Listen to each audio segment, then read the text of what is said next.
Hello, this is Jody Kirk with Civil Clarity Reports. I'm here tonight with Marty Espinosa, my co-host, and tonight we will be covering general topics. This is part one.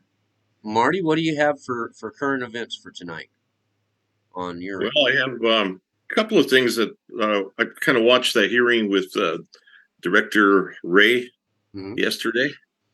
That was interesting. And the climate czar, John Kerry, Right? kind of watched a little bit of him today.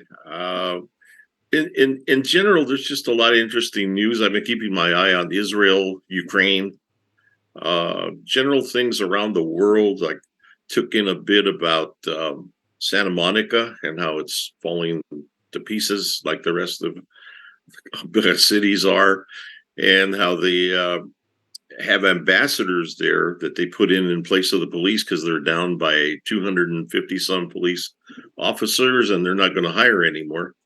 So the merchants there have put an association together of there's 5,000 of them to try to save their businesses downtown because they're being impacted by all the homeless in their doorways outside the restaurants, defecating, shooting up, getting drunk, mental illness, crime.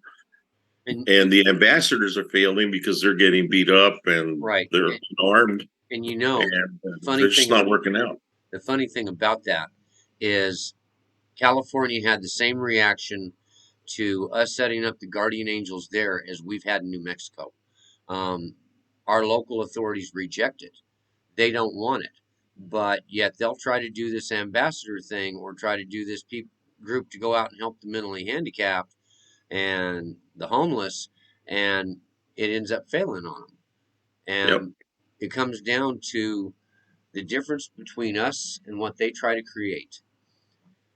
Us, we develop our system around the community. Okay, so when the Right. Guardian Angels is set up, it's developed to fit that community. Okay, that means in Albuquerque, I've got four separate parts of town. Every part of town is different from the other part of town. So it's set up and developed to address the needs in that community. Okay, Right. if they would do that and follow that motto, they would probably be all right.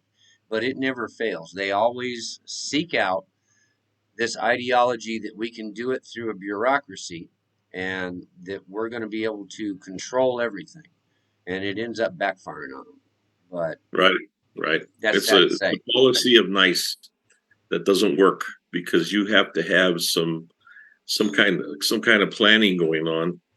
Yeah, if you don't have a plan, like you said, you have a plan. You have it sectioned off to four different sectors of the city, the community, and if you don't have a plan to work that and backup, like those merchants, the city told them, "Well, go ahead, we'll work with you, and the police will coordinate the ambassadors in Santa Monica, but you'll pay for it."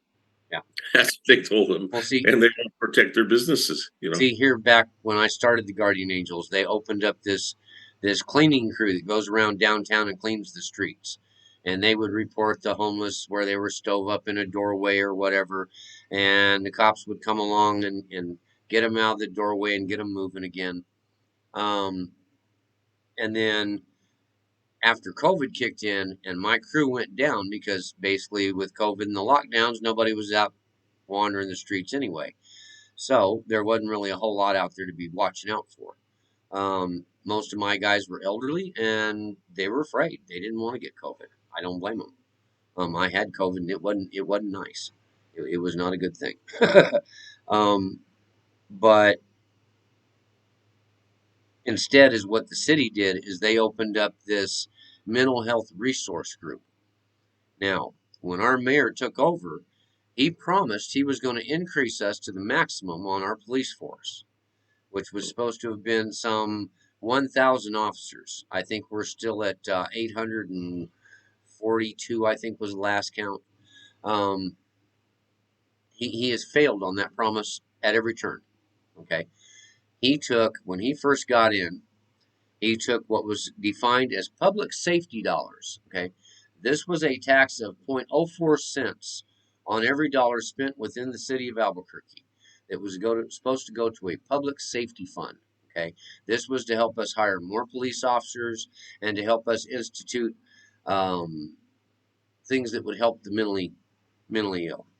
Um, well, he got all gung ho about after he became mayor about being able to control the money.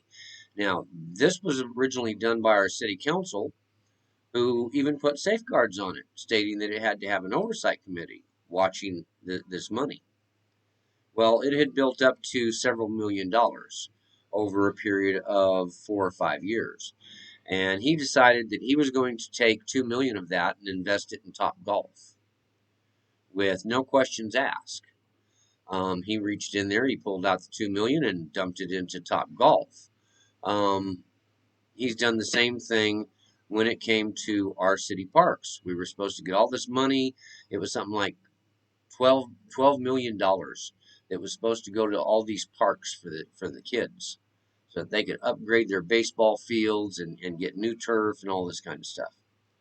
Well, our mayor got involved with this football team and they needed a stadium. Well, our stadium is tore up. So what he did is he turned around and got into a lot of money to recover our stadium. And because the field wasn't good enough for the football team, he went out and invested it in a private stadium in Rio Rancho and had them recover that with turf. Okay. So you're in a different city and we're sponsoring a private football stadium. Okay.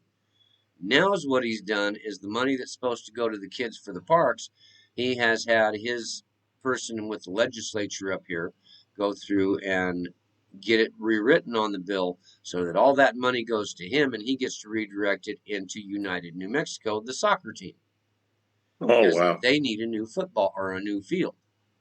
Um, yeah, he's about as crooked and as worthless as the day is long. When it comes to supporting our police officers, he was the one who told them during the tear down of the statue of Don Oñate, and we had New Mexico militia showed up, and they tried to make an issue out of that. The cops hid around the corner down the street from this protest. There were over 40 units parked down there with the officers standing there, waiting for it to turn into civil violence before they stepped into it. Okay. In the meanwhile, they're over there trying to tear down this statue and rip it down, and the civil guard is trying to talk them into stopping that. And we have this gentleman who turns around. I guess he was a hardcore right wingist and was starting fights with people, trying to stop them from tearing the statue down. And it turned into a gunfight. Some guy came after him with a skateboard to beat him in the head. He pulled out a pistol, shot the man. The New Mexico guard stepped in, surrounded the man to keep the crowd from getting at him because they all charged to go get him. Um, and they protected the scene. Next thing you know is the police are coming around the corner. Our mayor instructed our police officers to avoid any contact with this because they knew the New Mexico National Guard, or not New Mexico National Guard, but the New Mexico Guard, which was a militia group, was going to be there. And he wanted them set up. He fought us every step of the way and still is fighting us on setting up the guardian angels here, which are positive effects to our society.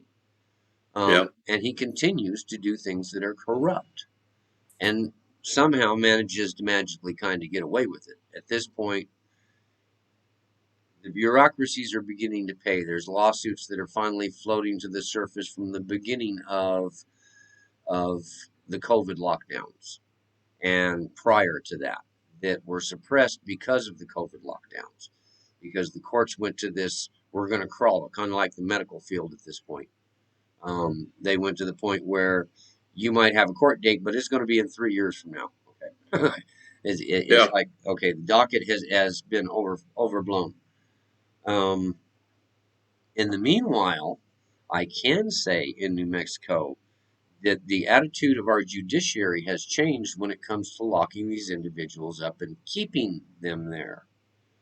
That has only changed in the past 6 months. Prior to this, we had a serious catch and release problem. So they would catch some guy, and he had just robbed a car. They had arrested him the night before for an assault and battery. The night before that, they had arrested him for an armed robbery. The night before that, it was a burglary. And they kept throwing him in. And each time, our judges would use this thing called the Arnold tool to determine if they were a threat to society. And they would all they were all using this portion of the Arnold tool that said you can't use anything that they've done prior to this against them. Those are separate charges. Okay.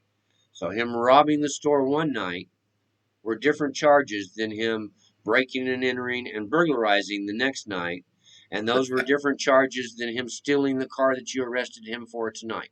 So each one of those was its own independent charge. Okay. Well, is now our district attorney. He was appointed there by Michelle Lujan Grisham. The district attorney, Raul Torres, is now our state district attorney. I helped get Raul elected. Okay, I went out of my way to help that man get elected because Trish Brandenburg was our district attorney and she was useless. Okay, there were rape charges. There were, I think, 16 years of backlogged rape cases sitting on the shelf because she would not have them processed and prosecuted. Isn't that the case all over New Mexico? I know it's in Santa Fe. It was more so in Bernalillo County. Yeah. Like I said, we had over 800 rape cases right here in Bernalillo County that had gone untouched. Okay. Wow. Raul stepped into it. He at least cleaned up some of the backlog on the rape cases, but he didn't do squat about the drug dealers. He didn't do squat about the cartels.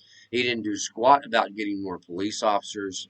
In fact, he was also behind the police, standing around the corner because he was going to go after the New Mexico Guard. Because he's one of these individuals that leans heavy left, and he believes that militias are a threat to their democracy. Um, I got news for him. Democracies come in every shape and form. So, yeah, there's a threat to your version of the democracy. Okay. Your socialist version of democracy isn't going to fly in a country that demands liberty. Okay. We will protect our liberties and our freedoms over their democracy any day of the week. Okay. You know what you're saying is mirrored in the rest of the United States in a lot of states and cities by the attorney generals of the states and the DAs and it's mirrored. This what you're talking about is going on all over the United States right now. It's a big disease that I don't know how we're ever going to reach an end to it unless we change it ourselves, because it's going to be up to people like us. We're just, you and I, John, we're ordinary guys trying to do something good. So trying to get people to think a little bit, to start reacting in a different way than going along with the flow, which was what they all do now. And if you look at if you look at the cities like New York and other places, the woke is just so bad in those places that you can't get ahead there, and so people don't flock around anything now. They have no belief in the system, and I saw that with Director Ray testimony yesterday. How half of the room, the Democrats were effectively apologists for him for what they were doing, and the other half was on the attack mode, and there was no bipartisanship there at all of these guys trying to do anything good for you and I and everybody else. They're just there talking. There's no action going on. They ask him a question, he either flat out denies it, can't talk about it because it's under investigation or it's a personnel matter. Right. He can't talk, or he shoves it off to some assistant attorney general somewhere that's working the case, right? Well, He won't say the FBI are right there with him trying to help out this. That's the method of the Democrats, though. is Yeah. to throw it into somebody else's lap. Because all you got to do is listen to the little gal who speaks for the president. Every time they ask her a question, oh, well, you'll need to ask the FBI about that, or you'll need to ask these people about it. It's always you need to ask somebody else. And I addressed that last week when in reality she didn't. They did a poll on the radio here the other day and had one of the universities, I believe it was Cambridge, crunch the numbers to see how often she'd actually answered a question in the last 6 months that she has been up there. Okay. Yeah. In the last 6 months, she has answered 2% of all the questions that have been asked of her. 2 whole percent. Okay. So yeah, that's their whole thing is to dodge the question. Yeah. Because if they can Defer and continue, deflect. if you can stall it and keep them from getting to the answers, well, you can go on with this stuff indefinitely. See? Right. Right. Um, and yeah, he sits there and screams he's a Republican and he would never do that. Well, that's not the way the world perceives it. Because the world is looking at it and they perceive it as you are showing favoritism towards the Bidens. They see it as you are targeting Donald Trump. They see it as you assisted with the cover up with Hillary Clinton and the Russian collusion. Um, so maybe it's not him. But the next question, if I was a senator, I would be asking is okay, if it's not you and you're saying it's not you, then who in your department is not following your instructions? Right. Who is working for you that is not following your instructions and following their own ideology here? Because that's Right. what we see occurring is that targeting of this individual and that lack of paying attention creating at the very least a two-tier system. Okay. I would say there's more like 5 or 6 tiers to our judicial system. Because I would say you're right. if you're coming out That's of your point. poverty, there's a good chance you're going to jail whether or not you did anything wrong or not. Okay. Right. Um, Or if you're conservative thinking. right. If you're a politician, well, they're gonna cut you slack. And down here they do that a lot. They catch these guys driving around drunk, and all of a sudden, because it's a senator or it's a congressman of the state, they're cut slack and escorted home. Okay. Right. If that were me, I'd be escorted to the jail cell. That's how that works. Okay. Um, they do the same thing when it comes to other law enforcement officials here. So they catch one of their own driving around drunk on the road, and unless somebody makes an issue out of it or somebody is killed, usually they do what they can to cover that up. We had an issue out here in Rio Rancho with one of our officers. Child abuse popped up, and state police stepped in to investigate, and they conducted an investigation, and all of a sudden everything went hush hush. No more news about this child that was being abused. I Um, remember that. and it came down to the father had left his firearm on the bedroom counter. The 3 year old Right. had come in and was playing with it. Luckily, the 3 year old didn't have the strength to pull the hammer back because it was fully loaded. And the mother walked in and found the child playing with dad's gun. So, yeah, she called and wanted them to do something about him because when he would come home, he would leave the gun laying around wherever he laid it. And it was putting the child in danger. Yep. Um, Negligence. right. But they brushed that over and they did everything they could to cover it up. The news tried to make an issue out of it. It brought it up a little bit. They went ahead and filed charges, and then I think later they dropped the charges. But okay, that's another tier to our judicial system. Then you get into the judges, the judiciary themselves, who most of them, from about the 1980s on, once qualified immunity had been expanded to them, started buying in stocks and bonds to every prison out there. Because at the same time, prisons went from federally and governmentally controlled to privately owned prisons. So they started investing in those privately owned prisons. So they've got money to be made at this. So now you have malfeasance involved when it comes to the judiciary. Because the more people I lock up, the more federal funds I get to support them. So yeah, my prison makes money doing that. So if I've got $100,000 invested in this prison and I can send 500 people to this prison, well, I get $10,000 a year for each one of these guys. and they're only going to use $5,000 worth of the stuff that's necessary. That leaves me with $5,000 for each one of them. So I just made money. Okay. Yeah. Um, And that's a pattern going on all over the United States. Well, let me talk about Congress and the Senate. okay. You There's senators and representatives that go into office and they're just regular people. They're not rich. They're not poor. A lot of them are. And when they leave, they're really rich. So what you just said, it makes sense. And I said something last week that you guys kind of went, whoa. I said Americans are stupid. They I are. don't know if you remember when I said that. Yep, they I don't are. know if you edited that out or not, or whatever you did. But um, what I meant by that is that Americans are complacent. They take the comfort way out because it's too hard to do anything about anything. They feel, a lot of them feel helpless. Others just don't want to do anything and they're playing along with it. They think that it'll go away all by itself. Never does. Gets worse. A lot of them are part of it.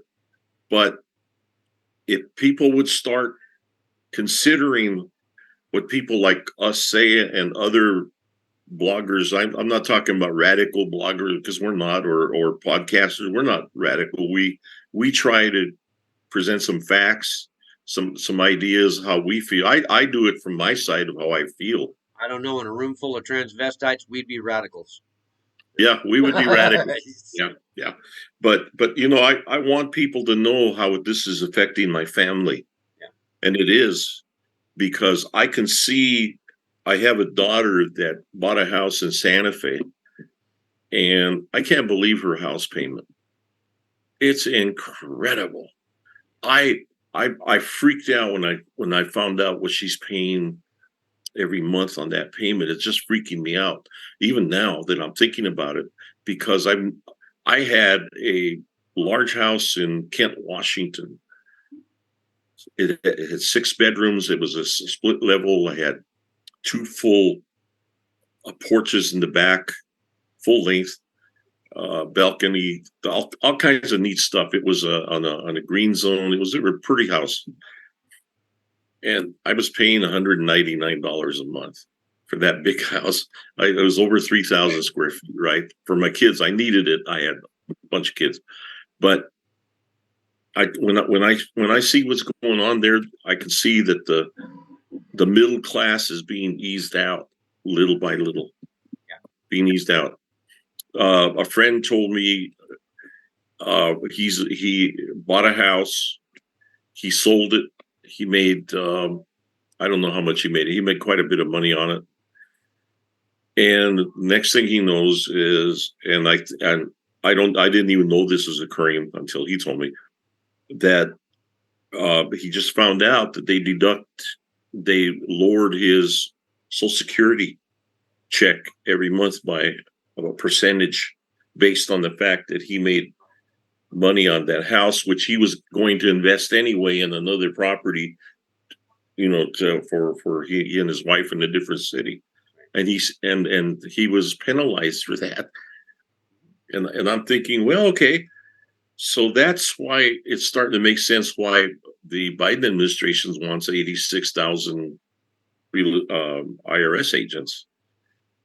They want to come after the rest of the bucks from us to finance their ideologies, their plans for the Well, future it's not that just they have. that. Out of 85,000 IRS agents, you got to ask yourself how many of those are going to become ATF?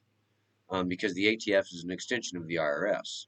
And on Yeah, every one of those applications, there is a section in there that tells you that if you get this job and you accept this job, you will be required to carry a firearm and you will be required to use it against U.S. citizens should the need arise. mm-hmm. Okay. The IRS spent $10 million last year buying AR-15s. Okay. These assault weapons that they're so terrified of. They Right. spent $10 million buying AR-15s for the IRS. Okay. My attitude is, why do revenuers need AR-15s? Are Yeah. are they planning on committing war against us? What is that? You know, not to mention the They are. Constitution strictly lays out that there shall be no federal police force. It shall not exist. That it has to be the local constabulary. When the FBI comes in, and see, that's what disturbed me when we did our talk with the gentleman who January 6th, is he said the FBI came in and raided them. Okay, every one of them, guns pointed to their children's head, all this good stuff, right? Okay, what do the FBI think they're doing? They're not supposed to be doing that. Federal law is clearly laid out. They are there to file federal lawsuits against the individuals who have violated federal law. They are not supposed to be acting in the capacity of a law enforcement officer.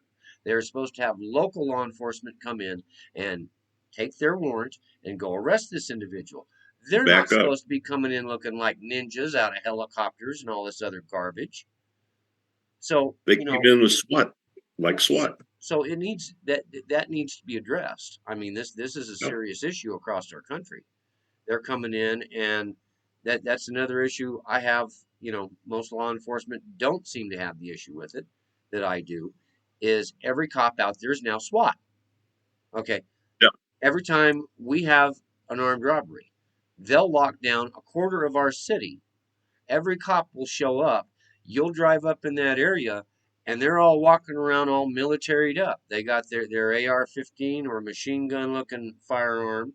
They got their Kevlar on, and their shoulder pads and their helmet and their tactical knee pads, and they look like they're walking into a riot zone. Okay, and they're all walking around looking for one guy who robbed a grocery store with a Yeah. pistol, you know, or one guy who came through the area of a school and he pulled out a knife.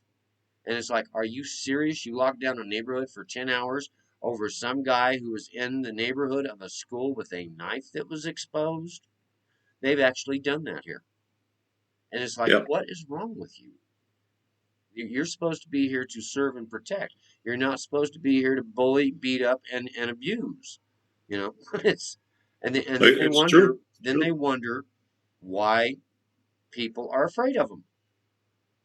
You Well, know, that's the point. The FBI has been pulling the raids they do, and I call them raids because Trump was a raid. That poor pro-life guy that was just praying, and they went to his house. They intimidated his family with the guns and all that, and SWAT outfit. I mean, they're pointing their rifles right at him, their long guns. they're going after parents from schools That's it's it's because to they stood up against the intimidate. school and said, "You're not teaching my kid that. I'll It's beat you it's up to and take my it's kid." telling Jody. It's telling you, Jody, be quiet. Do not complain. Do not be against us in any way whatsoever because we're going to come and get you otherwise. It's intimidation. Yeah, That's what it is. That's oh, what I it know. is. Well, Yeah. every cop on APD knows from me because I've told them my attitude towards a lot of the police. And that was while I was working security. And I told them, you show up at my door and you don't have a warrant, you better go get one because you ain't coming through the door. Because you do come through that door without a warrant and you're going to get your ass blasted as a home intrusion. It's that simple. Okay. My home is my domain. You come crossing my domain, you better have a signed warrant. And it better be signed by a judge. Because they pulled that here a couple of years back too. They were going in claiming they had a warrant. They'd hand the guy the warrant, go through the house, and then they'd get downtown, they'd arrest him, throw him in jail because they had something in the house they weren't supposed to have. And their attorney would come along and look at the warrant and say the warrant's not even signed. Yeah. So the judge would throw it out of court anyway. But in Yeah. the meanwhile, they've created this nightmare for this guy and his family because they came in pointing their guns with their laser pointers and all this tactical gear to turn around and arrest him because he's dealing heroin out of his backyard. Right. And it's like, okay, Right. why are you treating the small time drug dealers like that? Why aren't you going after the cartels here that are like that? Yeah. But see, that goes back to Raul Torres. He didn't do nothing about the cartels. He just stepped in, and he was an attorney here, and he went and talked to the judiciary about them using this Arnold tool, and has managed to get 70% of the cases that he is now filing. They're keeping them in jail. and not letting them back out on the street. Good. Prior to this, it was down to like 20% is what Raul Torres's people were doing on the paperwork to help keep these people in jail, and has actually increased that to 70% higher than that. So he's at about an 80% rate at this point, where he's actually keeping about 80% of these violent people behind bars. So Right. I've got to applaud him for that. At the same time, he's also leans hard left. He wants all the guns taken away from everybody. Okay. Yeah. Um, Don't they all? Don't they all? so it's you're damned if you do and damned if you don't by who you choose, because Yeah. you pick the guy who is doing the right job, but he also wants to turn around and violate your rights on this hand. And then you get the guy over here who's not doing the right job and he's violating your rights, but he's got assets that you admire or want him to keep in place. So Right. it's this boiling point. Thank you for another edition of Civil Clarity. We hope you're here next week to join us again. Good night from myself and my co host, Marty Espinosa. Thank you very much. You have a good one, Jody. Good night.